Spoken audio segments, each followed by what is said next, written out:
Meet the editors. നീതി നിഷേധമോ എന്നതാണ് ചോദ്യം.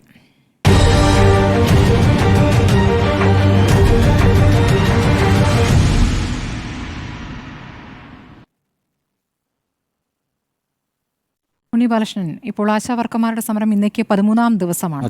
ഇതിനിടയ്ക്ക് തന്നെയാണ് ഒരു മന്ത്രിസഭായോഗം ചേരുകയും വലിയ തോതിൽ പല വിഭാഗങ്ങൾക്കുമുള്ള ശമ്പളം ഇരട്ടിയിലധികവും യാത്രാ ഭത്ത കൂടുതലായി അനുവദിക്കലും ഒക്കെ ഉണ്ടായിട്ടുള്ളത്. അപ്പോൾ സർക്കാരിൻ്റെ കയ്യിൽ പണമില്ല എന്നൊരു വസ്തു പറയുകയും ആശാവർക്കർമാരെ പോലെ തുച്ഛമായ വേതനം ലഭിക്കുന്നവരുടെ കാര്യത്തിൽ ഇപ്പോഴും മർക്കട മുഷ്ടി തുടരുകയുമാണ്. നീതി നിഷേധമാണ്. നിശ്ചയമായും ഇത് നീതി നിഷേധമാണ്. ഇത് മനുഷ്യത്വരഹിതമായ ഒരു നയവും നിലപാടുമാണ് സർക്കാരിൻ്റേത് എന്ന് പറയാതെ വയ്യ. നമുക്കറിയാമല്ലോ, 26,478 ആശാവർക്കർമാരാണ് ആകെ കേരളത്തിലുള്ളത്. 26,500 എന്ന് വെച്ചോളൂ. എത്ര തുച്ഛമായൊരു തൊഴിൽ സേനയാണത്.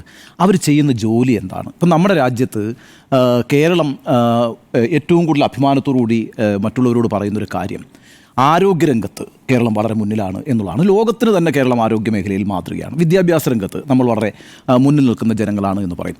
ഈ മേഖല, പ്രത്യേകിച്ച് ആരോഗ്യ മേഖലയിൽ പ്രാഥമിക തലത്തിൽ പണിയെടുക്കുന്ന ആളുകളാണ് ഈ ആശാവർക്കർമാർ എന്ന് പറയുന്നത്. ഇപ്പം നമ്മൾ ഈ ഉണ്ടാക്കുന്ന ഇൻഡെക്സുകളുണ്ടല്ലോ, ഈ സൂചികയുണ്ടല്ലോ, കേരളത്തിൻ്റെ മികച്ച നേട്ടം എന്ന് പറയുന്ന സൂചികയുടെ യഥാർത്ഥ ഡാറ്റ പ്രൊവൈഡേഴ്സ് എന്ന് പറയുന്നത്, അതിൻ്റെ ശരിയായ സേവന ദാതാക്കൾ എന്ന് പറയുന്നത് ആശാവർക്കർമാരാണ്. ഞാൻ അവരെടുത്തുകൊണ്ടിരിക്കുന്ന ജോലിയെക്കുറിച്ച് ഞാൻ പറയാം. ഗർഭിണികളുടെ കണക്കെടുപ്പ് നടത്തുന്നുണ്ട്, അവരുടെ രജിസ്ട്രേഷൻ നടത്തുന്നുണ്ട്, അവരുമായി ബന്ധപ്പെട്ട മറ്റെല്ലാ സേവനങ്ങൾക്കും ആശാവർക്കർമാരാണ് പോകുന്നത്. അതുപോലെ തന്നെ വിവിധ യോഗങ്ങളിൽ, പഞ്ചായത്തിൻ്റെ വിവിധ യോഗങ്ങളിൽ അവർ പങ്കെടുക്കേണ്ടതുണ്ട്. അതുപോലെ രജിസ്ട്രികളുമായി വീടുകളിൽ ഇറങ്ങിയിട്ട് സർവേകൾ നടത്തുന്നുണ്ട്. ഈ സർവേ എന്ന് പറഞ്ഞാൽ കുഷ്ഠരോഗം പോലുള്ള സർവേയാണ്, ജീവിതശൈലി രോഗങ്ങളെ സംബന്ധിച്ചുള്ള സർവേയാണ്. ഒരു സർവേ, ഈ ജീവിതശൈലി രോഗവുമായി ബന്ധപ്പെട്ട ഒരു സർവേയിൽ 63 ചോദ്യങ്ങളാണുള്ളത്. അപ്പോൾ ഒരാളെ കണ്ട് ഈ 63 ചോദ്യങ്ങൾ ചോദിച്ച് 63 ഉത്തരങ്ങൾ എഴുതി എടുക്കേണ്ട ഒരു ജോലി കൂടി ഇവർക്കുണ്ട് എന്നുള്ളതാണ്. അത് മാത്രവുമല്ല, ലെപ്രസി ക്യാമ്പുകൾ, ക്യാൻസർ പ്രതിരോധ ക്യാമ്പുകൾ, ആശുപത്രിയിൽ OP ഡ്യൂട്ടി, മലേറിയ പരിശോധനയ്ക്ക് സഹായിക്കൽ, അതുപോലെ തന്നെ ഗർഭനിരോധന കുത്തിവയ്പ്പിന് സഹായിക്കൽ, സർക്കാർ കാലാകാലങ്ങളിൽ ചെയ്യുന്ന മറ്റു കാര്യങ്ങളുടെ ആസൂത്രണം എന്നിങ്ങനെ 35ഓളം കാര്യങ്ങളാണ് ഒരു ആശാ വർക്കർ ഒരു ദിവസം നിർവഹിച്ചുകൊണ്ടിരിക്കുന്നത്, അല്ലെങ്കിൽ ഒരു മാസം നിർവഹിച്ചുകൊണ്ടിരിക്കുന്നത്. നമ്മൾ നോക്കേണ്ട ഒരു പ്രധാനപ്പെട്ട കാര്യം, ഇത് തുടങ്ങിയ സമയത്ത് ഇതൊരു സന്നദ്ധ പ്രവർത്തനമാണെന്ന് പറഞ്ഞിട്ടാണ് തുടങ്ങിയത്. 4 മണിക്കൂറേ ഉണ്ടായിരുന്നുള്ളൂ. ഇപ്പോൾ എങ്ങനെയാണെന്നറിയാമോ, ഞായറാഴ്ച പോലും ഇവർക്ക് അവധി എടുക്കാൻ കഴിയില്ല. മുഴുവൻ സമയ ജോലിയാണ്, മുഴുനീള ജോലിയാണ്, ഒരു ദിവസം പോലും അവധിയില്ലാത്ത ജോലിയാണ്. വളരെ പ്രധാനപ്പെട്ട ഒരു മേഖലയാണ് മനുഷ്യർ കൈകാര്യം ചെയ്യുന്നത്. എന്ന് മാത്രമല്ല, ഇപ്പോൾ നമ്മൾ മനസ്സിലാക്കേണ്ടത് 7,000 രൂപയാണ് സംസ്ഥാനത്ത് ഓണററി ആയിട്ട് നൽകുന്നത്, സംസ്ഥാന സർക്കാർ നൽകുന്നത്. 3,000 രൂപ കേന്ദ്ര സർക്കാർ നൽകുന്നുണ്ട്. ഇപ്പം മന്ത്രി പറയുന്നത് ഏതാണ്ട് 13,200 രൂപയോളം ഇവർക്ക് കിട്ടുന്നുണ്ടെന്നുള്ളതാണ്. ഒരു വലിയ അവകാശവാദമായിട്ടാണ് പറയുന്നത്. 13,200 രൂപ എന്തിനുണ്ട് ഇക്കാലത്ത് എന്നുള്ളത് വളരെ പ്രധാനപ്പെട്ട ഒരു ചോദ്യമാണ്. അപ്പോഴും അത് കിട്ടുന്നില്ല. അത് തിരിച്ച് സമരക്കാർ ചോദിക്കുന്നുണ്ട്, എത്ര പേർക്ക് നിങ്ങൾ ഈ 13,200 രൂപ കൊടുക്കുന്നുണ്ട്? അതിൻ്റെ കാര്യം എന്താ പറയുക, 10 ഉപാധികളാണ് വെച്ചിരിക്കുന്നത്. ഇവരെ 10 ഉപാധികൾ ഇവർ പൂർത്തീകരിക്കണം. അപ്പോഴാണ് ഇവർക്ക് ഈ 13,200 രൂപ എന്ന് പറയുന്നത് കിട്ടുക. ഒരു ഉപാധി പൂർത്തിയാക്കാൻ കഴിഞ്ഞില്ല എങ്കിൽ 700 രൂപ കട്ട് ചെയ്യും. അപ്പോൾ ഇപ്പോൾ ഇതാ വെച്ചാൽ, ഇപ്പോൾ പഞ്ചായത്തിലൊരു യോഗത്തിൽ പങ്കെടുക്കാൻ അന്നേ ദിവസം ഒരു മരണം ഉണ്ടായി, അല്ലെങ്കിൽ അസുഖം ബാധിച്ചു, പോകാൻ പറ്റിയില്ല എന്ന് വിചാരിക്കുക. ആ 700 രൂപ പോയി. ഇപ്പോൾ ഈ 7,000 രൂപ ഡിവൈഡ് ബൈ 30 എത്ര? 232 രൂപയുടെ ഒരു ജോലിയാണ് ഒരു ദിവസം അവർ ചെയ്യുന്നത്. തൊഴിലുറപ്പിന് പോയാൽ 700-800 രൂപയൊക്കെ കിട്ടുന്ന സമയത്താണ് ഈ പറയുന്ന മുഴുവൻ സമയ പ്രവർത്തനമായിട്ട് ഇവർ പോകുന്നത്. ഇവർക്കൊരു നല്ല ഫോൺ പോലും കൊടുക്കുന്നില്ല എന്നുള്ളത് നമ്മൾ മനസ്സിലാക്കണം. 200 രൂപയാണ് ഇവരുടെ ഫോൺ ചാർജ് ചെയ്യാൻ കൊടുക്കുന്നത്. ഈ ഫോണിലാണ് ഇവർ പോയിട്ട് ഈ ഡേറ്റ മുഴുവൻ കളക്ട് ചെയ്യുന്ന ആലോചിക്കണേ. സ്മാർട്ട് ഫോണൊന്നും ഉപയോഗിക്കുന്ന ആളുകളല്ല, സമൂഹത്തിൽ താഴെ തട്ടിലുള്ള വളരെ ബുദ്ധിമുട്ട് അനുഭവിക്കുന്ന ആളുകളല്ലേ ഈ ജോലിക്ക് വേണ്ടി ഇറങ്ങിത്തിരിച്ചിരിക്കുന്നത്. പലരും വിധവകളാണ്, അല്ലെങ്കിൽ ഭർത്താക്കന്മാർ കിടപ്പ് രോഗികളായിട്ടുള്ള ആളുകളാണ്, ആരും സഹായിക്കാനില്ലാത്തവരാണ്. അവരാണ് ഈ ജോലിയുമായിട്ട് പോകുന്നത്. എന്ന് മാത്രമല്ല, ഇപ്പോൾ ഒരാളുടെ ഡാറ്റ ശേഖരിച്ചു കൊടുത്ത് എത്ര രൂപ കൊടുക്കുന്നതെന്നറിയാമോ? 5 രൂപയാണ് ഒരാളുടെ ഡാറ്റയ്ക്കുള്ള പ്രതിഫലമാണ്. ഈ ഒരാളെ കാണുക എന്ന് പറഞ്ഞാൽ, അയാളെ കാണാൻ പോകുമ്പോൾ തന്നെ അയാളെ കാണണമെന്നില്ലപ്പോൾ, അയാളെ കാണാൻ 2-3 തവണ പോകേണ്ടി വരും. ഒരു ചായ കുടിക്കാനുള്ള പൈസ ഇല്ല എന്നുള്ളതൊന്ന് ആലോചിച്ച് നോക്കി. അപ്പോൾ എത്ര ക്രൂരമാണ് അവരോടുള്ള പെരുമാറ്റം എന്ന് പറയുന്നത്, എത്ര നീതി നിഷേധമാണത്. എന്ന് മാത്രവുമല്ല, ഈ പറയുന്ന 10,000 എങ്കിൽ 10,000 കൊടുക്കുന്നു എന്ന് വിചാരിക്കുക, അതിനെന്ത് ഉറപ്പാണുള്ളത്? എപ്പോഴാണ് ഈ 10,000 രൂപ കൊടുക്കുന്നത്? 10,000 ഞാനിപ്പോൾ മനസ്സിലാക്കുന്നത് 2 ഓണറേറിയം സംസ്ഥാന സർക്കാരിൻ്റെ വകയായിട്ടും 4 ഓണറേറിയം കേന്ദ്ര സർക്കാരിൻ്റെ വകയായിട്ടും കുടിശ്ശികയാണുള്ളത്. ഇപ്പോൾ ഈ സമരത്തിന് ഇറങ്ങിയപ്പോഴത്തേക്കും കുറച്ച് പൈസ കൊടുത്തു തീർത്തു എന്നുള്ളത് വലിയൊരു അവകാശവാദമായിട്ടാണ് സംസ്ഥാന സർക്കാർ പറയുന്നത്. എന്ന് മാത്രമല്ല, ഈ സമരത്തോടുള്ള സർക്കാരിൻ്റെ അപ്രോച്ച് നോക്കിയാൽ, ഇപ്പോൾ ബാലഗോപാൽ പറഞ്ഞത് രാഷ്ട്രീയപ്രേരിതമായ സമരമാണ്, കുത്തിയിളക്കിയ സമരം എന്നാണ്. സ്വാഭാവികമാണ്, കാരണം വെച്ചാൽ ഏത് സമരത്തിനും അതിൻ്റെ രാഷ്ട്രീയമുണ്ട്. പക്ഷേ ഇവർ ഉന്നയിക്കുന്ന പ്രശ്നം എന്ന് പറയുന്നത് അവരുടെ ജീവിത പ്രശ്നമാണ്. കേരളത്തിൽ 26,478 128 മനുഷ്യർ ഓരോ ഗ്രാമങ്ങളിലെയും വീടുകൾ കയറി ഇറങ്ങി അവിടുത്തെ രോഗികളുടെ കാര്യങ്ങൾ അന്വേഷിച്ച് വേണ്ട രോഗികളെ ആശുപത്രികളിലേക്ക് കൊണ്ടുപോവുകയൊക്കെ ചെയ്യുന്ന സന്നദ്ധ പ്രവർത്തനം, സാമൂഹ്യ പ്രവർത്തനം നടത്തുന്ന ഒരു വിഭാഗത്തെ 10,000 രൂപയും 12,000 രൂപയും 7,000 രൂപയും 8,000 രൂപയൊക്കെ നൽകിയാണ് നമ്മൾ ഈ നിലനിർത്തുന്നത് എന്ന് പറയുമ്പോൾ നമ്മുടെ സൊസൈറ്റി അവിടെ നിൽക്കും. നേരത്തെ സ്മൃതി സൂചിപ്പിച്ചതുപോലെ വലിയ വിവാദമായിരുന്നല്ലോ PSC അംഗങ്ങളുടെ ശമ്പള വർധന എന്ന് പറയുന്നത്. ലോക്സഭാ തെരഞ്ഞെടുപ്പ് മുമ്പ് അത് ആലോചനയുണ്ടായിരുന്നു കേട്ടോ. അത് പക്ഷേ അന്ന് അങ്ങനെ ഒരു തീരുമാനം എടുത്തു കഴിഞ്ഞാൽ അത് നെഗറ്റീവ് ആകുമെന്ന് അറിയാവുന്നത് കൊണ്ടാണ് 20 പേരെ ഇപ്പോൾ ഒരു വേക്കൻസി അവിടെ ഉള്ളതുകൊണ്ട് 20 പേർക്കാണ്. 20 പേർക്ക് ഓൾമോസ്റ്റ് ഇരട്ടിയാണെന്നേ. 4 ലക്ഷം രൂപയ്ക്ക് അടുപ്പിച്ചാണ് ശമ്പളം. 2,20,000 രൂപ കിട്ടുന്ന ഒരാൾക്ക് 3,80,000 1,60,000 രൂപയുടെ വർധനയാണ് ഉണ്ടാക്കിയിരിക്കുന്നത്. മാത്രമല്ല അത് മുൻകാല പ്രാബല്യത്തോടെ നടപ്പാക്കണമെന്നാണ് PSC ആവശ്യപ്പെട്ടിരിക്കുന്നത്. PSC മെമ്പർമാർ ആവശ്യപ്പെട്ടിരിക്കുന്നത്. അങ്ങനെയാണെങ്കിൽ വരാൻ പോകുന്ന ബാധ്യത എത്രയാണെന്നറിയോ സർക്കാരിന്? 35 കോടി രൂപയുടെ ബാധ്യത. UPSC ചെയർമാനൊക്കെ എത്രയുണ്ടോ അറിയില്ല, എനിക്ക് എത്രയും ഉണ്ടാവില്ല, സാധ്യതയില്ല. മാത്രമല്ല കേരളമല്ലേ സുജയ ഏറ്റവും കൂടുതൽ PSC മെമ്പർമാരുള്ള, അത്രേ ഉള്ളൂ. അപ്പോൾ ഈ പറയുന്ന അത് മാത്രമല്ല പിന്നെ പെൻഷൻ 6 വർഷമാണ് ഇവരുടെ കാലാവധി. അത് കഴിഞ്ഞാൽ പിന്നെ പെൻഷൻ പോട്ടെ, ആർക്കെങ്കിലും പൈസ കൂട്ടി കൊടുക്കുന്നതിനോ അല്ലെങ്കിൽ അവരുടെ തൊഴിലിനെ കുറിച്ചോ ഒന്നും അല്ല നമ്മൾ പറയുന്നത്. പ്രശ്നം നമ്മുടെ മുമ്പിൽ ഈ പാവപ്പെട്ട സ്ത്രീകളായിട്ടുള്ള ആളുകൾ വന്നു നിന്നിട്ട് ഈ സെക്രട്ടറിയുടെ മുമ്പിൽ രാപ്പകൽ സമരമാണ്. 10-ാം തീയതി തുടങ്ങിയതാണ്, 13 ദിവസം കഴിഞ്ഞു. അത് രാഷ്ട്രീയ പ്രേരിതമാണെന്നൊക്കെ പറഞ്ഞിട്ടാണ് നിൽക്കുന്നത്. എന്ന് മാത്രമല്ല മന്ത്രിയുമായിട്ട് അവർ സംസാരിച്ചപ്പോൾ പറഞ്ഞെന്താണെന്നറിയോ, ഞങ്ങൾ ഇപ്രാവശ്യം ബജറ്റ് പ്രഖ്യാപിച്ചപ്പോൾ ക്ഷേമ പെൻഷൻ ഒന്നും കൂട്ടിയിട്ടില്ലല്ലോ. അതുകൊണ്ട് അതെന്താ കാര്യം? സാമ്പത്തിക ഞെരുക്കത്തിലാണ് സർക്കാർ എന്നുള്ളതാണ്. ആ സാമ്പത്തിക ഞെരുക്കം നമ്മൾ മനസ്സിലാക്കേണ്ട NHMൻ്റെ ഫണ്ടാണ് ഈ വരുന്നത് കേട്ടോ. നാഷണൽ ഹെൽത്ത് മിഷൻ്റെ ഫണ്ടാണ് വരുന്നത്. അതൊരു ബൾക്കായിട്ടാണ് ഇങ്ങോട്ട് വരിക. അതിൻ്റെ പ്രയോറിറ്റി തീരുമാനിക്കാൻ പറ്റും സർക്കാരിന്. എവിടെയൊക്കെ ചിലവിടണം എന്നുള്ളൊരു പ്രയോറിറ്റി സംസ്ഥാന സർക്കാരിന് തീരുമാനിക്കാൻ പറ്റും. ഈ 26,500 പേരുടെ മനുഷ്യരുടെ പ്രശ്നം നമ്മൾ കാണണ്ടേ? അവരിപ്പോൾ ആവശ്യപ്പെടുന്നത് 21,000 രൂപ അവർക്ക് കൊടുക്കണം എന്നാണ്. അത് മാത്രമല്ല ഈ പണി എടുത്തതിന് ശേഷം ഉണ്ടല്ലോ, വിരമിക്കുന്നു നിങ്ങൾ വിരമിക്കുമ്പോൾ നിങ്ങൾക്ക് എന്താ ആനുകൂല്യം ഉള്ളതെന്നറിയാവോ? 25,000 രൂപ. ഇത്രയും നാൾ ഈ പണിയെടുത്തതിന് ശേഷം നിങ്ങൾ വിരമിക്കുമ്പോൾ കൊടുക്കുന്നത് 25,000 രൂപയാണ് ഇവർ കൊടുക്കുന്നത്. ബംഗാളിൽ കൊടുക്കുന്നത് 5 ലക്ഷം രൂപയാണ്. അപ്പോൾ ആ രീതിയിൽ ഈ പറയുന്ന ഇപ്പം ബംഗാളിൽ ഇതിനേക്കാളും വലിയ പൈസയാണ് ഓരോ മാസവും കൊടുക്കുന്നത്. അവർക്ക് അങ്ങനെ കൊടുക്കാൻ പറ്റുമെങ്കിൽ നമുക്കും കൊടുക്കാൻ പറ്റുമല്ലോ. കാരണം വെച്ചാൽ ഈ NHMൻ്റെ ഫണ്ട് തന്നെയാണ് അങ്ങോട്ടേക്കും പോകുന്നത് ഇങ്ങോട്ടേക്കും വരുന്നത്. അപ്പോൾ നമ്മൾ പ്രയോറിറ്റി നിശ്ചയിച്ച് ഇവരുടെ കാര്യം കൂടി പരിഗണിക്കുക എന്നുള്ളത് ഏറ്റവും പ്രധാനപ്പെട്ട ഒരു കാര്യമായി മാറേണ്ടതുണ്ട്. എന്തുകൊണ്ടാണ് സർക്കാർ ഇക്കാര്യത്തിലൊരു കണ്ണടയ്ക്കുന്നത് എന്ന് മനസ്സിലാവുന്നില്ല. 26,500 പേരെന്ന് പറയുമ്പോൾ വളരെ തുച്ഛമായൊരു സംഖ്യയാണ്. മാത്രമല്ല അവരുടെ സേവനത്തെയല്ലേ നമ്മൾ കാണേണ്ടതിനെ. ഈ അസുഖം വരുന്ന മനുഷ്യരെ പരിചരിക്കുന്ന ആളുകളല്ലേ അവർ. പാലിയേറ്റീവ് കെയർ അടക്കം അവർ നടത്തുന്നുണ്ട് കേട്ടോ. അപ്പോൾ അങ്ങനെയൊക്കെ മാത്രമല്ല മറ്റൊരു തൊഴിലിനും പോകാൻ പറ്റില്ല. ഈ പണിക്ക് പോയി കഴിഞ്ഞാൽ ഇപ്പം നേരത്തെ 4 മണിക്കൂറായിരുന്നു, പിന്നെ 6 മണിക്കൂറായി, പിന്നെ ഇപ്പോൾ ഇത് മുഴുവൻ സമയ പ്രവർത്തനമാണ്. ഈ ഏറ്റവും വലിയ കാര്യം വെച്ചാൽ ഇത് തുടങ്ങുന്ന 2007 എത്രയായിരുന്നു അറിയാം നമ്മൾ കൊടുത്തുകൊണ്ടിരുന്നത്? 500 രൂപ. 500 രൂപയാണ്. പിന്നെ അത് 1000 കോടിയെന്ന് വെച്ചാൽ എപ്പോഴാണ്? 2016-ലാണ് 1000 രൂപയിലേക്ക്. ജോലിയുടെ സ്വഭാവം അന്ന് അതല്ലേ കിട്ടിയിരുന്നത്, ഇന്ന് ഇത് കിട്ടുന്നുണ്ടല്ലോ. പിന്നെ അതാണ്. പിന്നെ 2016 മുതൽ 2025 വരെയുള്ള ഈ 8 വർഷം കൊണ്ടാണ് 7,000 രൂപയിലേക്ക് അത് വർദ്ധിക്കുന്നതെന്നായിരിക്കണം. നമ്മളൊരു പ്രധാനപ്പെട്ട കാര്യം വിട്ടുപോരുത്. കോവിഡ് കാലം നമ്മളൊക്കെ വലിയ ആശങ്കയിലാക്കിയ ഒരു കാലമല്ലേ. എല്ലാ മനുഷ്യരും വീട്ടിൽ അടച്ചിരുന്നൊരു കാലമല്ലേ. ആ സമയത്ത് ഈ ആശാവർക്കർമാർ കേരളത്തിലെ ഗ്രാമങ്ങളിൽ കയറിയിറങ്ങല്ലേ, ഓരോ വീടുകളിലും കയറിയിറങ്ങി അവരുടെ ലൈഫ് റിസ്കിലാക്കിക്കൊണ്ടല്ലേ അവർ ഈ പണിയൊക്കെ എടുത്തത്. അത് മാത്രവുമല്ലല്ലോ, അന്ന് കോവിഡ് കാലത്തെ അവരുടെ പ്രവർത്തനങ്ങളുടെ അടിസ്ഥാനത്തിൽ ലോകാരോഗ്യ സംഘടനയുടെ അവാർഡും ലഭിച്ചിട്ടുണ്ട് ഈ ആശാവർക്കർമാർക്കെന്ന് പറയുന്ന ആളുകൾക്ക്. അപ്പോൾ ആ രീതിയിലൊക്കെ വലിയ സാമൂഹ്യ സേവനം ചെയ്യുന്ന ആളുകളോട് അവരുടെ ഒരു ചെറിയ ആവശ്യമാണെന്നേ 5,000 രൂപ 6,000 രൂപയാണ് അവർ കൂടുതലായിട്ട് ചോദിക്കുന്നത്. ഒരു കുടുംബം ജീവിക്കേണ്ട പ്രശ്നമാണ്. ഏറ്റവും നിരാലംബരായ നിസ്സഹായരായ മനുഷ്യരാണ് ഈ പണിക്ക് ഇറങ്ങി തിരിഞ്ഞിരിക്കുന്നത്. അപ്പോൾ അവരോട് കണ്ണടയ്ക്കുന്ന രീതി ശരിയല്ല. അവരോട് ഇപ്പോൾ എടുത്തിരിക്കുന്ന നയവും ശരിയല്ല. അവർക്ക് നല്ല രീതിയിൽ തന്നെ ശമ്പളം കൊടുക്കേണ്ടതുണ്ട്. ആവശ്യപ്പെടുന്ന കാര്യങ്ങളെല്ലാം ശരി, ഈ ഉപാധികൾ പിൻവലിക്കണമെന്ന് അവർ ആവശ്യപ്പെട്ടിട്ടുണ്ട്. ഇപ്പോൾ 700 രൂപ അങ്ങ് പോകും. ഞാൻ നേരത്തെ പറഞ്ഞ ഏതെങ്കിലും ഒരു കാര്യം ചെയ്തില്ല എന്ന് പറഞ്ഞാൽ 700 രൂപ അങ്ങ് പോകും. 700 രൂപയ്ക്ക് വളരെ വിലപ്പെട്ടതാണ് ഈ മനുഷ്യരെ സംബന്ധിച്ചിടത്തോളം. അപ്പോൾ അതുകൊണ്ട് ആ കാര്യത്തിനകത്ത് അനുകൂലമായ മനുഷ്യത്വപരമായൊരു നിലപാടാണ് സർക്കാർ സ്വീകരിക്കേണ്ടത്. സർക്കാരിൻ്റെ കയ്യിൽ സാമ്പത്തിക ഞെരുക്കം എന്നൊക്കെ പറയുമ്പോഴത്തേക്ക് ആ സാമ്പത്തിക ഞെരുക്കത്തെ മറികടക്കാൻ വേണ്ടി ഓരോ കാര്യങ്ങൾ സർക്കാർ ചെയ്യുന്നുണ്ട്. ഇവിടെ സാമ്പത്തിക ഞെരുക്കത്തിൻ്റെ പേര് പറഞ്ഞ് കട്ട് ഷോട്ട് ചെയ്യേണ്ട ഒരു സ്ഥലം ഒരു വിഭാഗമാണോ ഈ പറയുന്ന ആശാവർക്കർ എന്ന് പറയുന്നത്? അത് ശരിയല്ലല്ലോ. നമുക്ക് പ്രയോറിറ്റീസ് ഇല്ലേ, നമുക്ക് മുൻഗണനകളില്ലേ? ആ മുൻഗണനയിൽ ഈ മനുഷ്യൻ വരണ്ടേ ആദ്യം തന്നെ. അപ്പോൾ ആ ഒരു സമീപനം നിശ്ചയമായും സർക്കാരിൻ്റെ ഭാഗത്തുനിന്നുണ്ടാകണം. ഈ സമരത്തിന് പൂർണ്ണമായും ഐക്യം പ്രഖ്യാപിക്കുകയാണ് ഞാൻ. അവരെ ഉന്നയിച്ചിരിക്കുന്ന എല്ലാ ആവശ്യങ്ങളും ന്യായമാണ്. അതവരുടെ നിത്യജീവിത പ്രശ്നമാണ്. ആ പ്രശ്നത്തെ മുന്നിൽ കണ്ടുകൊണ്ട് അനുകൂലമായൊരു സമീപനം അടിയന്തരമായി സർക്കാർ എടുക്കണം എന്ന് തന്നെയാണ് എൻ്റെ നിലപാട്. 26,500 പേർക്ക് നീതി നിഷേധിച്ചതുകൊണ്ടോ അവരുടെ ശമ്പളം കുറച്ചു കൊടുത്തതുകൊണ്ടോ ഈ സംസ്ഥാനത്ത് സാമ്പത്തിക ഞെരുക്കവും ഇല്ലാതാകാൻ പോകുന്നില്ല. സാമ്പത്തികമായി വലിയ രീതിയിൽ കേരളം മുന്നോട്ട് പോകാനും പോകുന്നില്ല. അപ്പോൾ അതുകൊണ്ട് ഈ വിഷയത്തിൽ അടിയന്തരമായി സർക്കാർ ഇടപെടണം എന്ന് തന്നെയാണ് എൻ്റെ നിലപാട്. ആശാവർക്കർമാരുടെ കാര്യത്തിൽ നീതി നിഷേധമോ എന്ന ചോദ്യത്തിന് നീതി നിഷേധമാണെന്നുള്ള കാര്യത്തിൽ തർക്കമില്ല. കാരണം നമ്മൾ ഈ വിഷയം ഇതിപ്പോൾ 2ാം തവണയാണ് എടുക്കുന്നത്. ഈ സമരം തുടങ്ങി 10ാം ദിവസവും നമ്മൾ ഈ വിഷയം ചർച്ച ചെയ്തിരുന്നു. അന്ന് നമ്മൾ ഒരുമിച്ച് ഐക്യദാർഢ്യം പ്രഖ്യാപിച്ചത് തന്നെയാണ്. പക്ഷേ ഈ 13ാം ദിവസത്തിലെത്തുമ്പോഴും അതിന്മേലൊരു തീരുമാനത്തിലേക്ക് സർക്കാർ പോകുന്നില്ല എന്നുള്ളതാണ്. ദിവസം 300 രൂപയിൽ കുറവ് മാത്രം ശമ്പളം ലഭിക്കുന്ന അല്ലെങ്കിൽ ഒരു ദിവസക്കൂലി ലഭിക്കുന്നവരോടാണ് സർക്കാർ ഈ മർക്കടമുഷ്ടി കാണിക്കുന്നത് എന്നുള്ളതാണ്. അപ്പോഴും ആരോഗ്യമന്ത്രി പറയുന്നത് നമുക്ക് ഡൽഹിക്ക് പോകാം സമരമിരിക്കാൻ, അവിടെ ഞാനും നിങ്ങളുടെ കൂടെ വരാം എന്നുള്ളതാണ്. അങ്ങനെ പറയുമ്പോൾ ഡൽഹിക്ക് പോയി സമരം ചെയ്യേണ്ടവരാണ്, ഇവിടെ നിങ്ങൾ സമരം ചെയ്തിട്ട് കാര്യമില്ല എന്നാണ് മന്ത്രി പറഞ്ഞിരിക്കുന്നത്. അങ്ങനെ വരുമ്പോൾ എന്താണ് യഥാർത്ഥത്തിൽ ഇക്കാര്യത്തിൽ CPM എടുത്തിട്ടുള്ള നിലപാട് എന്ന് കൂടി നോക്കട്ടെ. CPM മുമ്പ് ഈ വിഷയം ചർച്ച ചെയ്തിട്ടുള്ളതാണ്.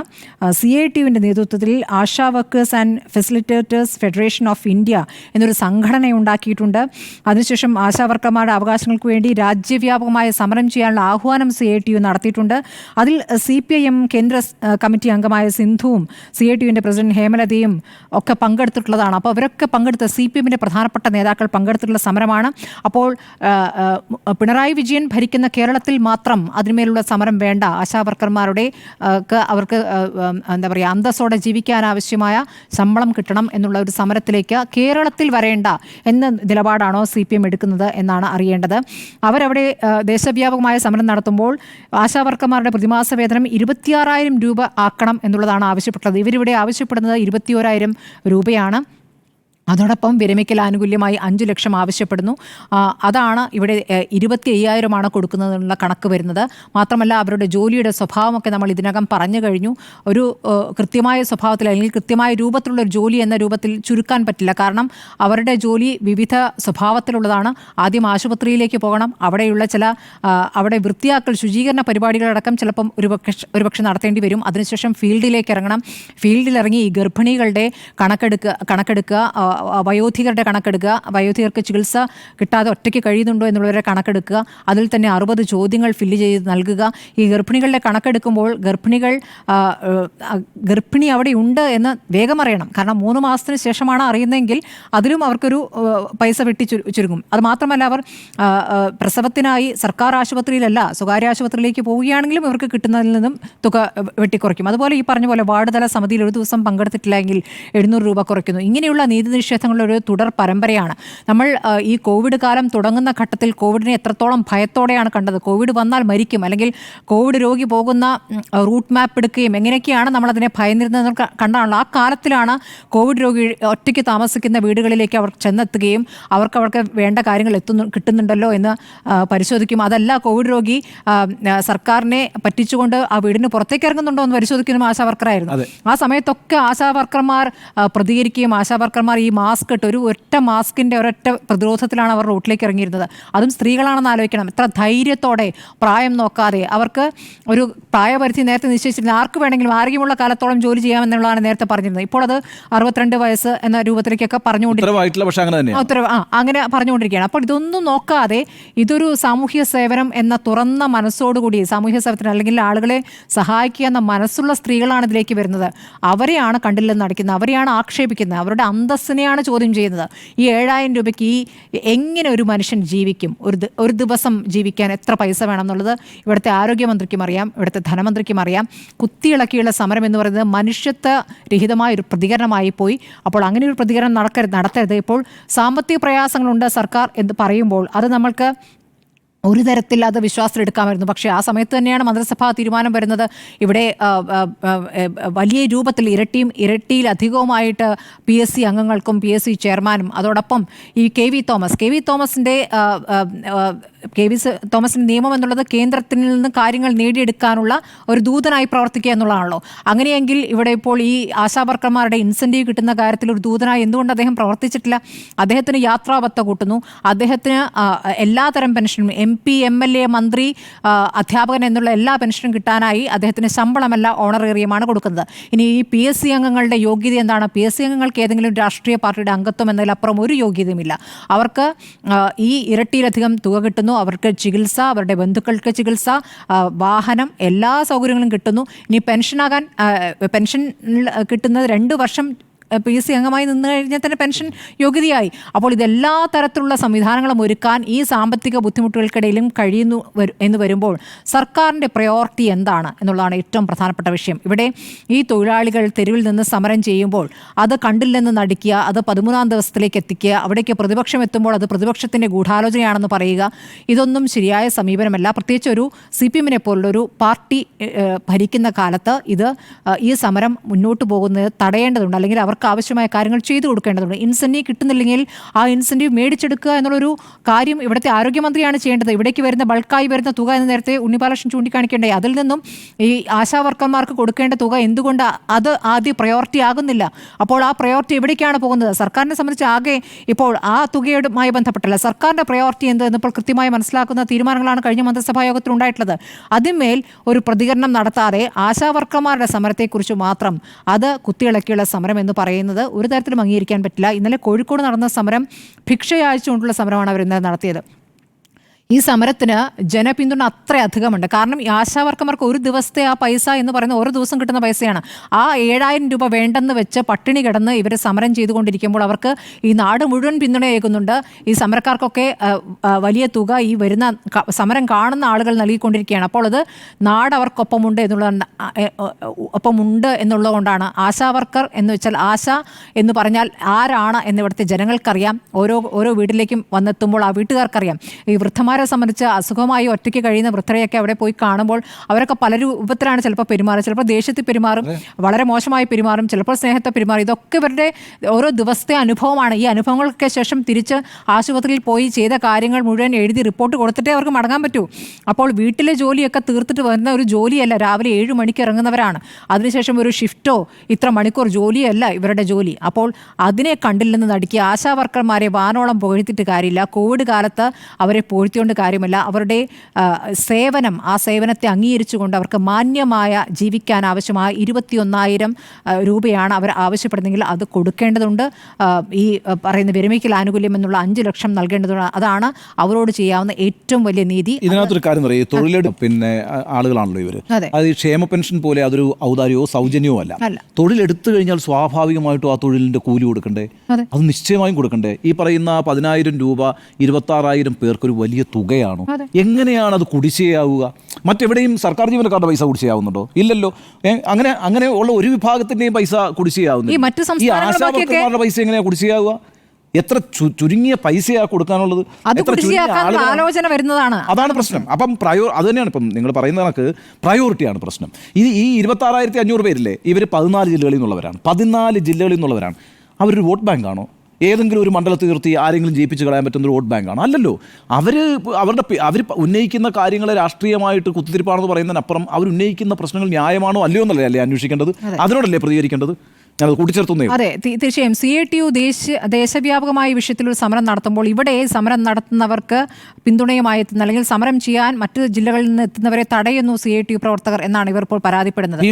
ഭീഷണിയുമുണ്ട്. അപ്പോൾ അതാണ് ഇവിടെ CITU ചെയ്തുകൊണ്ടിരിക്കുന്നത്. അപ്പോൾ ദേശവ്യാപകമായി തന്നെ പാർട്ടിക്ക് ഈ വിഷയത്തിൽ കൃത്യമായ നിലപാടുണ്ട്. ആ നിലപാട് CPM ഭരിക്കുന്ന സർക്കാരാകുമ്പോൾ അവിടെ വേണ്ട എന്നതാണോ നിങ്ങൾ എടുക്കുന്ന നയം, നിലപാട് എന്നുള്ളത് പ്രധാനപ്പെട്ട വിഷയമാണിത്. ജനം ചോദിക്കും, ജനം കാണുന്നുണ്ട്. ഒരു വശത്ത് കൂട്ടിക്കൊടുത്തതും ഇപ്പുറത്ത് കിട്ടാതെ ജീവിക്കാൻ വേണ്ടി അന്തസ്സുള്ള ശമ്പളത്തിന് വേണ്ടി നടത്തുന്ന സമരവും ജനം കാണുന്നുണ്ട്. ഇത് നീതി നിഷേധമാണെന്നുള്ള കാര്യത്തിൽ ഒരു തർക്കവുമില്ല. ഇതിപ്പോൾ 13-ാം ദിവസമായിരിക്കുന്നു. ഇനിയും ഈ സമരം നീട്ടിക്കൊണ്ടുപോകാതെ വളരെ വേഗത്തിൽ തന്നെ തീരുമാനമെടുക്കുകയാണ് സർക്കാരിന് നല്ലത്. ഒരു വശത്ത് വലിയ അഭിമാനമായി ഇവിടെ സമ്മിറ്റൊക്കെ നടത്തിക്കൊണ്ടിരിക്കുകയാണ്. കോടികൾ ഇങ്ങോട്ടേക്ക് വരുന്നു. ഇവിടെ നയം മാറുന്ന ഘട്ടത്തിൽ മറ്റ് സംസ്ഥാനങ്ങളിൽ നിന്ന്, മറ്റ് രാജ്യങ്ങളിൽ നിന്നടക്കം നിക്ഷേപകർ ഇങ്ങോട്ടേക്ക് വരുന്നു എന്ന് അഭിമാനപൂർവ്വം പറയുമ്പോൾ ഈ അടിസ്ഥാന വർഗത്തെ കൂടി പരിഗണിച്ചാൽ മാത്രമേ അതുകൂടി അംഗീകരിക്കപ്പെടുകയുള്ളൂ എന്നുള്ള കാര്യം സർക്കാർ ഓർമ്മിക്കുന്നത് നല്ലതാണ്. സുജയ, ആശാ വർക്കേഴ്സിന് ശമ്പളം എന്ന് പറയുന്നത് ശമ്പളമല്ല, അവരുടെ ആ ഒരു ഓണറേറിയം എന്ന് പറയുമ്പോഴേക്കും ആ വാക്കിൻ്റെ അകത്തുള്ള ആ ഒരു ഓണറെങ്കിലും അവരോട് കാണിക്കണം. ആ ഓണറില്ല, ഗ്രാറ്റിറ്റ്യൂഡില്ല. അവർ ചെയ്തു തരുന്ന സേവനം എന്ന് പറയുന്നത് ഒരു നാടിന് എത്രത്തോളം പ്രധാനപ്പെട്ടതാണ് എന്നത് തിരിച്ചറിയാതെ പോകുന്നു എന്നുള്ളതാണ് നമ്മൾ ഈ വിഷയത്തിൽ കാണേണ്ടത്. കാരണം ഈ നാഷണൽ ഹെൽത്ത് മിഷൻ്റെ കീഴിൽ ഇങ്ങനെ ഒരു ഓണററി വോളണ്ടിയർ സ്റ്റാറ്റസോടെ ഈ ആശമാരെ നിയോഗിച്ചത് തന്നെ സമൂഹത്തിലെ സേവനങ്ങൾ കിട്ടാതിരിക്കുന്ന ആളുകളിലേക്ക് ചെന്ന് അവർക്ക് ആരോഗ്യ സേവനങ്ങൾ ഉറപ്പാക്കുക എന്ന വലിയ ലക്ഷ്യത്തോടു കൂടിയാണ്.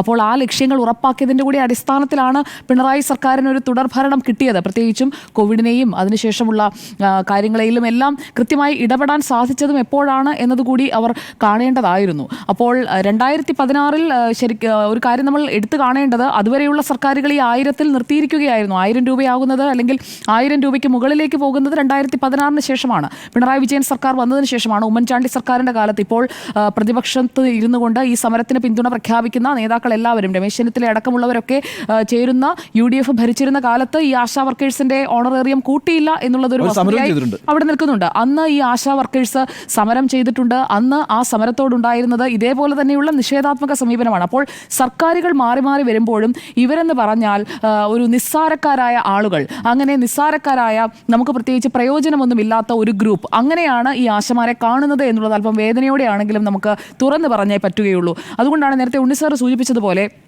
അത് പൂർണ്ണമായും ശരിയാണ്.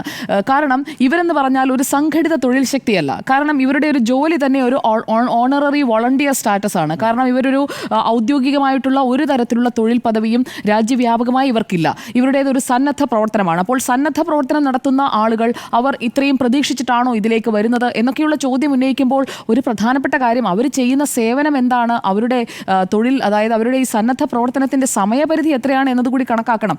ഇപ്പോൾ നമ്മളടക്കമുള്ള ആളുകൾ ഇവരെ പോലെ 24 മണിക്കൂറും ഇതിനായി മാത്രം നീക്കി വെച്ചിട്ട് ചെയ്യാൻ പറഞ്ഞു കഴിഞ്ഞിട്ടുണ്ടെങ്കിൽ ഈ പണത്തിന് ഒരിക്കലും ചെയ്യില്ല, മറ്റാരും ചെയ്യില്ല. അപ്പോൾ ഈ ഇവരുടെ സമരത്തെ തള്ളിപ്പറയുന്ന ആളുകൾ തങ്ങളെ അവരുടെ ആ ചെരുപ്പിലേക്കൊന്ന്, അതായത് മറ്റൊരുത്തൻ്റെ ഷൂവിൽ കയറുമ്പോഴാണല്ലോ അവരുടെ വേദന മനസ്സിലാവുക. അപ്പോൾ ഈ തൊഴിലാളി വർഗ പാർട്ടി അധികാരത്തിലിരിക്കുമ്പോൾ, തൊഴിലാളികൾക്ക് വേണ്ടി എന്നാണല്ലോ ഇപ്പോഴും കമ്മ്യൂണിസ്റ്റ് പാർട്ടി അവകാശപ്പെടുന്നത്, അപ്പോൾ തൊഴിലാളികൾക്ക് വേണ്ടി നിൽക്കുന്ന തൊഴിലാളി വർഗ പാർട്ടി ഇവരെ ഒരു തൊഴിൽ മേഖലയായി അല്ലെങ്കിൽ ഒരു തൊഴിലെടുക്കുന്ന വർഗമായി പോലും കണക്കാക്കി പരിഗണിക്കുന്നില്ല എന്നൊരു കാര്യം ഇപ്പോഴത്തെ ഈ സമരത്തിന്റെ പശ്ചാത്തലത്തിൽ പറയാം. പക്ഷേ നേരത്തെ പരിഗണിച്ചിട്ടുണ്ടോ എന്ന് ചോദിച്ചാൽ അതുണ്ട് എന്നത് നമ്മൾ പറയേണ്ടിയിരിക്കുന്നു. കാരണം 2016 ഈ 1000-ൽ നിന്ന് കൂട്ടി തുടങ്ങിയത്. 2024 ഏറ്റവും ഒടുവിൽ ഓണറേറിയം 7,000 ആക്കി ഫിക്സ് ചെയ്യുന്നത്. അതുവരെ ഘട്ടം ഘട്ടമായി കൂട്ടിയിട്ടുണ്ട്. അതിനു മുൻപ് 300 മുതൽ, ഈ തുടക്കം മുതൽ 300 രൂപയാണ് ആദ്യത്തെ വേതനം. അന്ന് പക്ഷേ 1-2 മണിക്കൂറേ ഉള്ളൂ.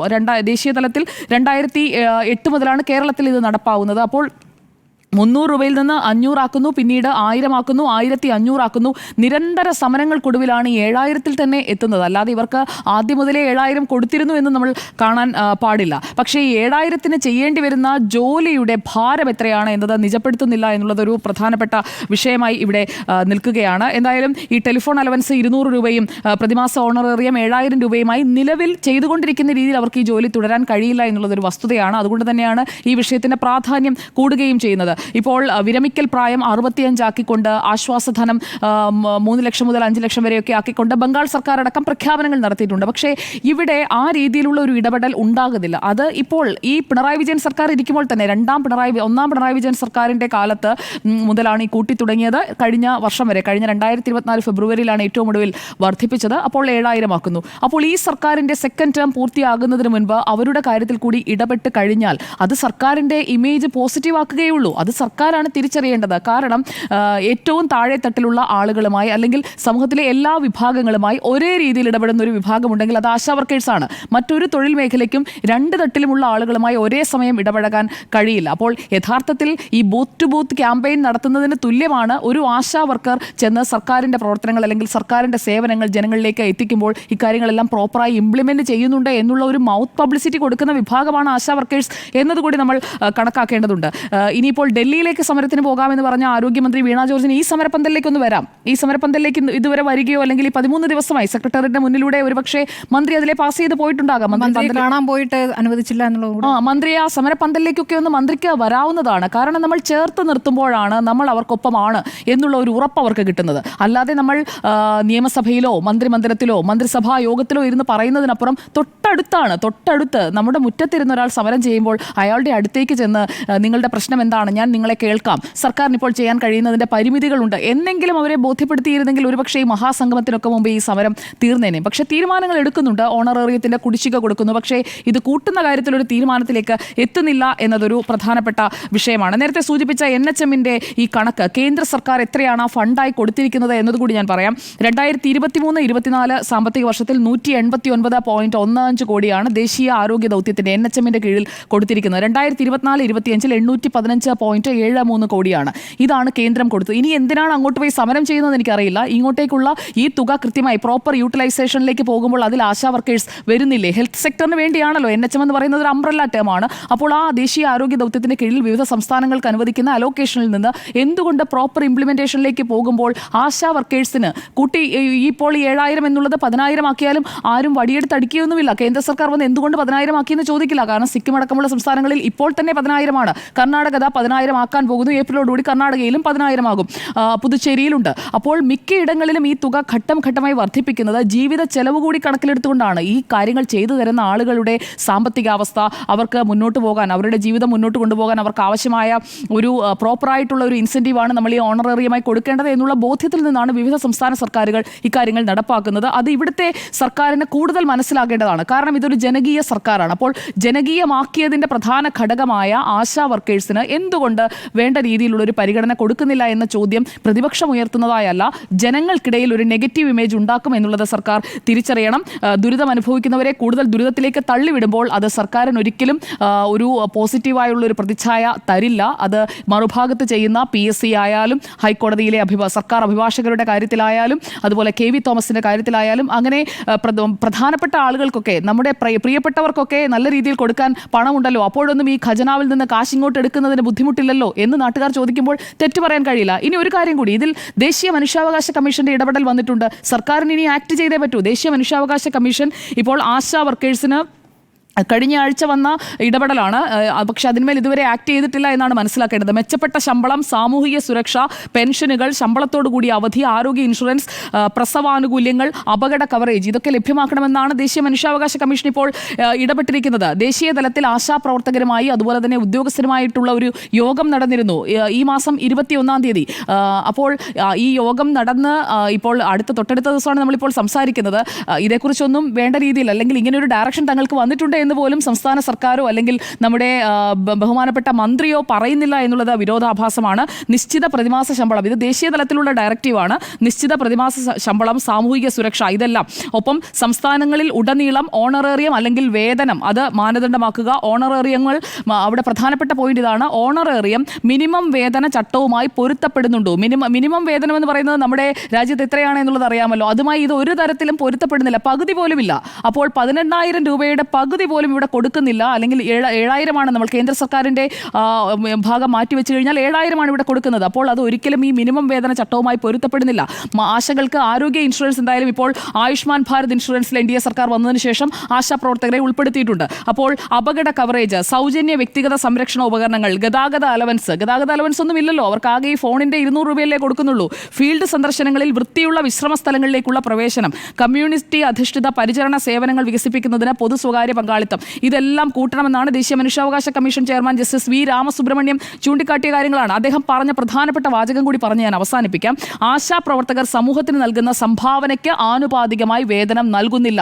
ഇത് നമ്മുടെ 3 പേരുടെയും അഭിപ്രായമായോ അല്ലെങ്കിൽ സമരം ചെയ്യുന്ന പ്രതിപക്ഷത്തിൻ്റെയോ, സമരത്തിനൊപ്പം നിൽക്കുന്ന പ്രതിപക്ഷത്തിൻ്റെയോ കോൺഗ്രസിൻ്റെയോ മാത്രം അഭിപ്രായമല്ല, ദേശീയ മനുഷ്യാവകാശ കമ്മീഷൻ തന്നെ പറഞ്ഞിരിക്കുകയാണ്. ഇതെങ്കിലും ഒന്ന് സർക്കാരിൻ്റെ കാതുകളിൽ ചെന്ന് പതിക്കേണ്ടതാണ്. ഏറ്റവും കൂടുതൽ സംഭാവന ചെയ്യുന്നവർക്ക് പലപ്പോഴും കുറഞ്ഞ തുക മാത്രമേ കിട്ടുന്നുള്ളൂ എന്നുള്ളത് ഇവിടെ വ്യക്തമായി നിൽക്കുന്ന കാര്യമാണ്. പൊതുജനാരോഗ്യം, മിനിമം വേതന നിർണ്ണയം, അത് രണ്ടും കേന്ദ്രത്തിൻ്റെ പരിധിയിലല്ല, സംസ്ഥാനത്തിൻ്റെ പരിധിയിൽ വരുന്ന വിഷയങ്ങളാണ്. അപ്പോൾ ഈ ആശാ വർക്കർമാരുടെ ക്ഷേമവുമായി ബന്ധപ്പെട്ട കാര്യങ്ങൾ അത് പരിഹരിക്കുന്നതിന്, ആ പ്രശ്നങ്ങൾ പരിഹരിക്കുന്നതിന് ആശാ വർക്കേഴ്സ് ചെന്ന് കണ്ടതിന് ശേഷമാണ് അദ്ദേഹം ഈ ഡയറക്ഷൻസ് കൊടുത്തിരിക്കുന്നത് എന്നുള്ളതും പ്രധാനപ്പെട്ട കാര്യമാണ്. അപ്പോൾ കൃത്യമായ നയം, പ്രവർത്തനക്ഷമമായ നടപടികൾ അത് ദേശീയ മനുഷ്യാവകാശ കമ്മീഷൻ തന്നെ ആവശ്യപ്പെട്ടിട്ടുണ്ട്. അപ്പോൾ ആശാ വർക്കേഴ്സ് ഒറ്റയ്ക്കല്ല, അവർക്ക് ഒരു സംവിധാനത്തിൻ്റെ കൃത്യമായ ഇടപെടൽ ഇപ്പോൾ മനുഷ്യാവകാശ കമ്മീഷന്റെ ഭാഗത്തു നിന്ന് വന്നിട്ടുണ്ട്. അങ്ങനെയെങ്കിലും സർക്കാർ ഒന്ന് ഉണർന്ന് ഏറ്റവും താഴെത്തട്ടിൽ നിൽക്കുന്നവരിലേക്ക് നോട്ടം എത്തുമ്പോഴാണ് ഒരു സർക്കാർ എല്ലാവരുടെയും സർക്കാർ ആകുന്നത്. അത് ആശാ വർക്കേഴ്സ് സെക്രട്ടേറിയറ്റിൽ ഇപ്പോൾ ആ തറയിൽ അവരവിടെ കിടന്നുറങ്ങുകയാണ്. 13ാമത്തെ രാത്രിയാണ് അവരവിടെ കുഞ്ഞുങ്ങളെയും കുടുംബത്തെയും ഒക്കെ ഇട്ടിട്ട് വന്ന് കിടന്നുറങ്ങുന്നത്. മുഖ്യമന്ത്രിയുടെ കൺമുന്നിലാണ്. മുഖ്യമന്ത്രി അത് കണ്ണു തുറന്ന് കാണണം. തീർച്ചയായും ഇത് ഈ സമരം എന്നുള്ളത് ഇപ്പോൾ കേരളത്തിലെ സമരം 13 ദിവസമേ ആയിട്ടുള്ളൂ. പക്ഷേ CITUവിൻ്റെ നേതൃത്വത്തിൽ നേരത്തെ പറഞ്ഞ സംഘടന രൂപീകരിച്ചു എന്ന് പറഞ്ഞല്ലോ. ആ സമരം എന്ന് പറയുന്നത് ഹരിയാനയിൽ 73 ദിവസം സമരം നടത്തി, മധ്യപ്രദേശിൽ 62 ദിവസം, ബീഹാറിൽ 32 ദിവസം CITUവിൻ്റെ നേതൃത്വത്തിലാണ് സമരം നടന്നത്. ഇവിടെ CITU ആണ് ഈ സമരത്തെ തടസ്സപ്പെടുത്തുന്നത്. ഇതാണ് അതിലൊരു യാഥാർത്ഥ്യം. അല്ല, ഇതിനകത്തൊരു ഒരു ആറ്റിറ്റ്യൂഡിൻ്റെ പ്രശ്നമാണ്. കാരണം അറിയോ, അത് ഞാൻ പറയുന്നത് CITUവുമായി ബന്ധപ്പെട്ടല്ല. ഈ ഇപ്പോൾ നമ്മളെപ്പോഴും പറയാറില്ല, ഈ വന്യജീവി ആക്രമണം, വന്യജീവി ആക്രമണം നടന്നുകൊണ്ടേയിരിക്കുന്നു. എന്തുകൊണ്ട് അവിടെ വലിയ രീതിയിൽ ഫെൻസിങ് ഉണ്ടാകുന്നില്ല, ട്രെഞ്ചുകൾ ഉണ്ടാക്കുന്നില്ല, അവിടെ സുരക്ഷിതത്വം വർദ്ധിപ്പിക്കുന്നില്ല? എന്താ പ്രശ്നം? ആ മേഖലകളിൽ ജീവിക്കുന്ന മനുഷ്യരോടുള്ളൊരു സമീപനത്തിൻ്റെ പ്രശ്നമാണത്. ഇപ്പോൾ വയനാട്ടിൽ എത്ര തവണയാണ്, എത്ര ആളുകളെയാണ് ആന ചവിട്ടി കുരുകയൊക്കെ ചെയ്തുകൊണ്ടിരിക്കുന്ന കാര്യങ്ങൾ സംഭവിക്കുന്നത്. ഇത് നമ്മൾ തിരുവനന്തപുരത്തോ എറണാകുളത്തോ ഇത്തരത്തിലൊരു സംഭവം ഉണ്ടായാൽ, ഒരു നഗരത്തിലാണ് ഇത് സംഭവിക്കുന്നതെങ്കിൽ ഈ രീതിയിലല്ലല്ലോ പിന്നെ കാര്യങ്ങൾ പിന്നെ അതിനോടുള്ള അപ്രോച്ച് അങ്ങനെ ആയിരിക്കത്തില്ല. അങ്ങനെ പറയാൻ പാടില്ല, എങ്കിലും പറഞ്ഞു പോയാണ്. ഇവരുടെ ആരുടെയെങ്കിലും പ്രിയപ്പെട്ടവർക്ക് എന്തെങ്കിലും ഇത് സംഭവിക്കണം. അപ്പോൾ മാത്രമേ ഈ വന്യജീവി ആക്രമണം ആയാൽ പോലും ആ ഒരു ആഘാതം മനസ്സിലാവുകയുള്ളൂ. ഒരു സാധാരണക്കാരൻ്റെ ഒരു അങ്ങേയറ്റത്ത് വനത്തിനോട് ചേർന്ന് താമസിക്കുന്നവൻ്റെ വീട്ടിൽ ഒരാൾ മരിച്ചുപോയാൽ വനമന്ത്രിക്ക് എന്ത് സംഭവിക്കാനാണ്? അതൊരു വെറും ഒരു മരണം. ഒരാൾ മരിച്ചു, 10 ലക്ഷം അല്ലെങ്കിൽ 11 ലക്ഷം കൊടുത്തു, കൈ കഴുകി, ഉത്തരവാദിത്തം തീർന്നു. വനം മന്ത്രിയെ മാത്രം പറഞ്ഞിട്ട് കാര്യമില്ല കേട്ടോ, വകുപ്പിന് കൊടുക്കുന്നില്ല പണം എന്നുള്ളതാണ്. വകുപ്പിന് വേണ്ട സംവിധാനങ്ങളില്ല. അവിടുത്തെ വനം വകുപ്പ് ജീവനക്കാർക്ക് ഒരു പടക്കം മേടിക്കാൻ പോലും സ്വന്തം കയ്യിൽ നിന്ന് പൈസ എടുത്തിട്ട് പോകും. വാഹനം പെട്രോൾ അടിക്കാൻ പൈസയില്ല. ഇത്രയും ദരിദ്രമായ ഒരു അവസ്ഥയിലേക്ക് ആ വകുപ്പിനെ കൊണ്ടുപോകുന്നുണ്ട്. സമീപനത്തിന്റെ പ്രശ്നമാണ്. ഇപ്പോൾ ഈ 26,500 പേര് എന്ന് പറയുന്നത് സത്യം പറഞ്ഞാൽ അതൊരു വലിയ തൊഴിൽ ശക്തി അല്ലാത്തതുകൊണ്ട് തന്നെ ഒരു ചെറിയ സംഘടനയാണ്. അപ്പോൾ ഇതൊരു ഇപ്പം പിന്നെ എന്താ പറയുക, സർക്കാർ ജീവനക്കാരുടെ സംഘടനകൾ സമരം ചെയ്യുമ്പോൾ എന്താ സമീപനം? സർക്കാരിൻ്റെ സമീപനം എന്താ? അല്ലെങ്കിൽ അതേപോലെ തന്നെ ഇപ്പോൾ ഡോക്ടർമാർ സമരം ചെയ്യുമ്പോൾ എന്താ സമീപനം? ഇങ്ങനെ ഓരോ മേഖലകളിലും സമരങ്ങൾ നടക്കുന്നുണ്ടല്ലോ നമ്മുടെ സംസ്ഥാനത്ത്, നമ്മുടെ രാജ്യത്ത് നടക്കുന്നുണ്ടല്ലോ. അപ്പോൾ ആ സമരങ്ങളോടുള്ള സമീപനവും ഇവരോടുള്ള സമീപനം എന്താണെന്നുള്ളതാണ് ചോദ്യം. അപ്പോൾ ഇവരോടുള്ള സമീപനത്തിൻ്റെ പ്രശ്നം എന്ന് വെച്ചാൽ നേരത്തെ കൈമലത്തി കാണിക്കായിരുന്നു അത്രേ മന്ത്രിയോട് ചോദിച്ചപ്പം. അല്ല, ഞങ്ങൾ ബജറ്റ് പ്രഖ്യാപിച്ചു, ബജറ്റിലും ഒന്നുമില്ല ഞങ്ങൾക്ക് എന്ന് പറയുമ്പോൾ ഇവിടുത്തെ ഒരു പ്രശ്നം എന്താ അറിയാമോ? ഇതൊരു തൊഴിൽ സേനയായിട്ടല്ലോ കാണുന്നത്, ഇതൊരു തൊഴിലായിട്ട് കാണുന്നില്ല. ഇവിടെയാണ് ഇതിൻ്റെ പ്രശ്നം. ഇതൊരു സന്നദ്ധ സേവനമാണ്. പക്ഷേ ഈ സന്നദ്ധ സേവനത്തിന് പോകുന്നവരൊക്കെ സാമ്പത്തികമായി മെച്ചപ്പെട്ട നിലയിലിരിക്കുന്ന ആളാണോ പോകുന്നത്? ജീവിക്കാനുള്ള മാർഗമായിട്ട് തന്നെയാണ് അവരിതിനെ കാണുന്നത്. ESI ഇല്ല കേട്ടോ, PF ഇല്ല, അങ്ങനെ ഒരു ആനുകൂല്യവുമില്ല. ഈ കിട്ടുന്ന തുക തന്നെ ഇവരുടെ ഒരാവശ്യം എന്താ അറിയോ? ഈ സമരക്കാരുടെ ഒരാവശ്യം, ഈ കൊടുക്കുന്ന ഓണറേറിയം ഉണ്ടല്ലോ, അത് 5-ാം തീയതിക്ക് മുമ്പായിട്ട് അക്കൗണ്ടിൽ വരണമെന്നാണ്. ഒന്ന് ആലോചിച്ച് നോക്കിയേ, 5-ാം തീയതിക്ക് മുമ്പായിട്ട് ഞങ്ങൾക്ക് ഇപ്പോൾ കിട്ടിക്കൊണ്ടിരിക്കുന്ന തുകയെങ്കിലും കൃത്യമായി ഞങ്ങളുടെ അക്കൗണ്ടിലേക്ക് തരണം എന്നതാണ് അവരുടെ ഈ സമരത്തിൽ ഒരാവശ്യമെന്ന് പറയുന്നത്. അപ്പോൾ അതാ ഞാൻ പറഞ്ഞത്, അങ്ങനെ പോലും ചെയ്യുന്നില്ല. പിന്നെ ഏതെങ്കിലും പിന്നെ രീതിയിൽ മറ്റ് ജീവിതമാർഗ്ഗങ്ങളുള്ള ഒരാൾ പോലും ഈ പ്രവർത്തനത്തിന് ഇറങ്ങി പോയില്ലെന്നേ. വളരെ കുറച്ച് ആളുകൾ ത്യാഗസന്നദ്ധരായിട്ടൊക്കെ ചിലപ്പോൾ ഇത്തരം പ്രവർത്തനങ്ങളിലേക്കൊക്കെ ഏർപ്പെട്ടിട്ടുണ്ടാവും. അങ്ങനെ ഏർപ്പെടുന്നവർ തന്നെ ഇതൊരു മുഴുവൻ സമയ പ്രവർത്തനമായിട്ട് ഏറ്റെടുക്കില്ല. 4-5 മണിക്കൂർ ഒരു ആഴ്ചയിലോ 2 ദിവസം കൂടുമ്പോഴോ ഒക്കെ ചെയ്യുന്നവരായിരിക്കും. പക്ഷേ ഇതിനെ ഈ മേഖലയിൽ ഇപ്പോൾ പണിയെടുക്കുന്ന ആളുകൾ നിങ്ങൾ പിന്നെ നോക്കിയാൽക്കറിയാം, കൃത്യമായും ഏറ്റവും ദരിദ്രരായ മനുഷ്യരാണ് ഇതിനുവേണ്ടി ഇറങ്ങിയിരിക്കുന്നത്. അവർക്ക് അവരുടെ ഒരു നിത്യജീവിതത്തിൻ്റെ പ്രശ്നവും കൂടിയാണിത്. അപ്പോൾ അതുകൊണ്ട് ഈ വിഷയത്തിൽ ഒരു എന്താ പറയുക, ഏറ്റവും മനുഷ്യത്വപരമായിട്ട് ഒരു സമീപനം സ്വീകരിക്കേണ്ട ഒരു വിഷയമല്ലേ ഇത്. ഈ 26,500 പേർക്കുള്ള ശമ്പളം കൊടുക്കുക എന്ന് പറയുന്നത് ഈ സംസ്ഥാനത്ത്, കേരളം ഒരു സംസ്ഥാനത്തിനൊരു ഒരു ബാധ്യതയാണോ? നമുക്ക് നമ്മുടെ ഖജനാവിന് അങ്ങനെ ഒരു ബാധ്യതയുണ്ട്. ഈ കേന്ദ്രം പൈസ തരുന്നില്ല, കേരളം വലിയ സാമ്പത്തിക ഞെരുക്കത്തിലാണ് എന്ന് പറയേണ്ട ഒരു വിഭാഗമാണോ? ബൾക്കായിട്ട് തന്നെ വരുന്നത്. ആ പൈസയുടെ പ്രയോറിറ്റൈസേഷൻ നടത്താനുള്ള എല്ലാ റൈറ്റും സംസ്ഥാന സർക്കാരിനാണുള്ളത്. ഒന്ന്, നേരത്തെ സുജയ പറഞ്ഞ സിക്കിം ആണെങ്കിലും പുതുച്ചേരി ആണെങ്കിലും കർണാടക ആണെങ്കിലും ബംഗാൾ ആണെങ്കിലും ഒക്കെ അസം ആണെങ്കിലും ഒക്കെ അവരുടെ ഒരു പ്രയോറിറ്റിയിൽ ഈ ആശാവർക്കർമാർ വന്നിട്ടുണ്ട്. അതുകൊണ്ടാണ് അവർക്ക് 20,000 രൂപയും അല്ലല്ല 20,000 അങ്ങനെയൊക്കെ ശമ്പളം കൊടുക്കുന്നുണ്ട്. ഇവരിപ്പോൾ പറഞ്ഞിരിക്കുന്നത് ചുരുങ്ങിയത് 15,000 രൂപയെങ്കിലും തരണം എന്നാണ്. ചുരുങ്ങിയത് 15,000 മിനിമം വേജസ് കൊടുത്താൽ മതി. അതെ, പക്ഷേ അവിടെയാണ് പ്രശ്നം. ഇതൊരു തൊഴിൽ സേനയാണെന്ന് നമ്മൾ കാണുന്നില്ല. ഇവരുടെ തൊഴിൽ താൽക്കാലികമാണോ എന്ന് ഇവർക്കറിയില്ല, സ്ഥിരമാണോ എന്നറിയില്ല, ഇവരുടെ വിരമിക്കൽ പ്രായം എപ്പോഴാണെന്ന് അറിയില്ല. ഇപ്പൊ പറയുന്ന 62 വയസ്സിൽ പോകും. 65 ബംഗാൾ. പക്ഷേ ഉത്തരവർക്കി ഇത്രയും ഇത് നമ്മൾ ഉത്തരവർക്കില്ല. മനുഷ്യാവകാശ കമ്മീഷൻ പറഞ്ഞ സ്റ്റേറ്റ്സും സെൻട്രലും തമ്മിൽ കൂടിയാലോചിച്ച് അത് കൃത്യമായി അതിനെ ഒരു നയം കൊണ്ടുവരണം. നയം ഇനി ഇല്ലാതെ പറ്റില്ല. അവർ പറയുന്ന ഒരു പ്രധാനപ്പെട്ട റീസൺ, ഈ ഗ്രാമപ്രദേശങ്ങളിൽ ഈ ഗർഭിണികൾക്ക് അതുപോലെ തന്നെ കുഞ്ഞുങ്ങൾക്ക് എന്തെങ്കിലും ഒരു ബുദ്ധിമുട്ടുണ്ടായി കഴിഞ്ഞിട്ടുണ്ടെങ്കിൽ ആദ്യം അവിടെ റെസ്പോണ്ട് ചെയ്യുന്ന ഫസ്റ്റ് റെസ്പോണ്ടന്റ് എന്ന് പറയുന്ന ആശയാണ്. അല്ല, ഞാൻ ചോദിക്കുന്നത് അതാണ് തിരിച്ചു ബ്രേക്ക് കഴിഞ്ഞ ശേഷം ഇത് കൺക്ലൂഡ് ചെയ്യാം. അല്ലെ, ഒറ്റ കാര്യം കൂടി പറഞ്ഞിട്ട്, അതായത് ഈ ആളുകളുടെ എണ്ണം കൂട്ടാനല്ലേ ഇനി സാധ്യതയുള്ളൂ. അല്ലേ, നമുക്കിത് കുറച്ചുകൊണ്ട് വരാൻ പറ്റില്ലല്ലോ. ഈ തൊഴിൽ ഇല്ലാതാക്കാൻ പറ്റില്ല. തൊഴിൽ എന്ന് പറഞ്ഞാൽ അതെ, ഒരു സേവനം എന്നുള്ള നിലയ്ക്ക് നമ്മളിതിനെ കാണണം. ആ സേവനം എന്നുള്ള നിലയ്ക്ക് കാണുമ്പോൾ ഈ തൊഴിൽ സേനയെ നമ്മൾ പിന്നെ അല്ലെങ്കിൽ ഈ സന്നദ്ധ സംഘടനാ പ്രവർത്തകരുടെ എണ്ണം വർദ്ധിപ്പിച്ചേ പറ്റുള്ളൂ. കാരണം വെച്ചാൽ നമ്മുടെ ആവശ്യങ്ങൾ കൂടിക്കൊണ്ടിരിക്കുകയാണ്. അപ്പോൾ ആ അർത്ഥത്തിൽ ഏറ്റവും വലിയ ഡാറ്റ പ്രൊവൈഡ് ചെയ്യുന്ന ആളുകളാണ് ഇവർ. ഏറ്റവും പ്രധാനപ്പെട്ട ഇൻഫർമേഷൻ തരുന്ന ആളുകളാണ് ഇവർ. അവർ ഡയറക്റ്റായിട്ട് മനുഷ്യരുമായിട്ട് വീടാന്തരം കയറിയിറങ്ങി കമ്മ്യൂണിക്കേറ്റ് ചെയ്യുന്ന ആളുകളാണ്. അപ്പോൾ അങ്ങനെയുള്ള ആളുകളുടെ എണ്ണം വർദ്ധിപ്പിച്ചേ പറ്റുള്ളൂ. അപ്പം കൃത്യമായി ഈ കാര്യത്തിലൊരു ക്ലാരിറ്റി ഉണ്ടാക്കണം. ഇതിനൊരു എന്താ പറയുക, ഒരു സംവിധാനം ഉണ്ടാകണം, ചില മാനദണ്ഡങ്ങൾ ഉണ്ടാകണം. അത്തരം രീതിയിലാണ് ഇവരെ അക്കോമഡേറ്റ് ചെയ്യേണ്ടത്. പക്ഷേ സർക്കാർ ഇപ്പോൾ ചെയ്തുകൊണ്ടിരിക്കുന്നത് സമരം ചെയ്യുന്നവരുടെ എണ്ണം എടുക്കലാണ്. ആരൊക്കെ സമരം ചെയ്യുന്നു, എത്ര പേർ സമരത്തിൽ പങ്കെടുക്കുന്നു എന്നുള്ള എണ്ണം കൃത്യമായി എടുത്തുകൊണ്ടിരിക്കുന്നു എന്നുള്ളതാണ് നമുക്ക് കിട്ടിയിരിക്കുന്ന വിവരം. നീതി നിഷേധമോ എന്നതായിരുന്നു നമ്മുടെ ചോദ്യം. യെസ് എന്നാണ് 3 പേരും ഒരുപോലെ അഭിപ്രായപ്പെട്ടത്.